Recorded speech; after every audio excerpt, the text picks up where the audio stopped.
there's sort of a sense because because the income inequality is so bad now that maybe Occupy Wall Street has kind of failed. What would you say to that? Well, it definitely focused the conversation. Whenever it sprung up 2 years ago, and do you think we had to deal with all kinds of infiltration and disruptors, and organization suffered because of that, and a lot of morale was lost, and I would say momentum. But people are still here, and there is a core group of activists in New York who are still working on a lot of different issues. So although it might not be one big centralized and organized group now, there's definitely a lot of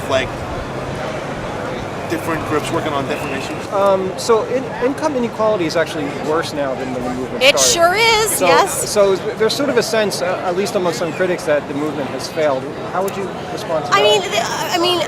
I mean, some of those criticisms I think are legitimate. You have this leaderless movement.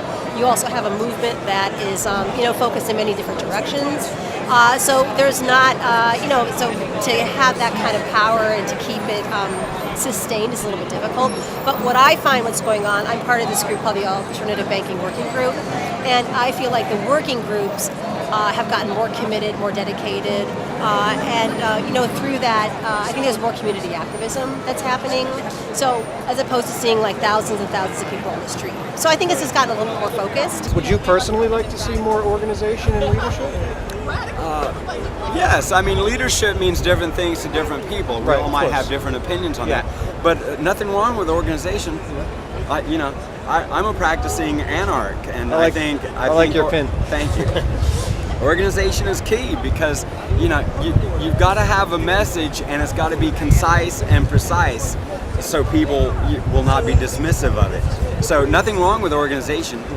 It's people need to get together and figure out what are going to be the criteria to put together that organization, and that's still a building process thing. Do you see the movement continuing? Do you see it as something that's going to continue to grow? Absolutely, for the reasons you just mentioned a few minutes ago. The issues are still here. Absolutely, and the issues are getting worse.